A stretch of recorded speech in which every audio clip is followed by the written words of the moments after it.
அப்பர் சுவாமி நுழைகிறார். சுவாமி, எனக்கு ஒன்னே ஒண்ணு ஆசை, ஒன்னே ஒண்ணு ஆசை.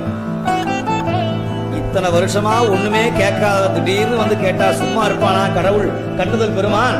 அப்பா அப்பா உனக்கு என்ன வேணும்? சுவாமி, என்னுடைய தோல்ல இடவக்குறியும் சூளக்குறியும் பொறித்து வை பெருமானே. அது இருந்தால் நான் உனக்கு என்றுமே அடிமையாக இருப்பேன். அந்த நிலையை எனக்கு கொடு அப்படின்னார். இவ்வளவுதானா உனக்கு அப்படின்னு யார் அங்கே பூதகணத்தை கூட்டார். 2 பூதகணம் வந்தது கையில, பச்சையோட வந்து கையில ஆணியோட.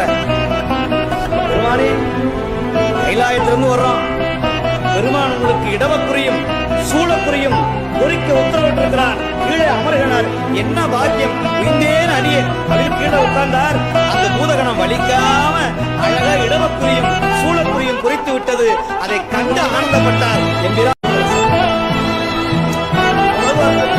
சக்தி முகத்தில் கேட்டது பெண்ணாடத்துல நிறைவேறியது. நமக்கும் முத்திர குறிப்பால் சுவாமி.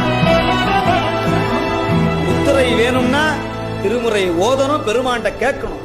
பொன்னார் திருவடிக்கு ஒன்று உண்டு விண்ணப்பம். சுவாமி, ஒரே ஒரு விண்ணப்பம். என் ஆவி காப்பதற்கு இச்சை உண்டேன் இரும் குத்தகல பின்னாரும் மூவிலை சூலம் என்னேன் ஒரே மேவு கொண்டல் துன்னார் கடந்தையுள் தூங்காடை மாட சுடற்கொழுந்தே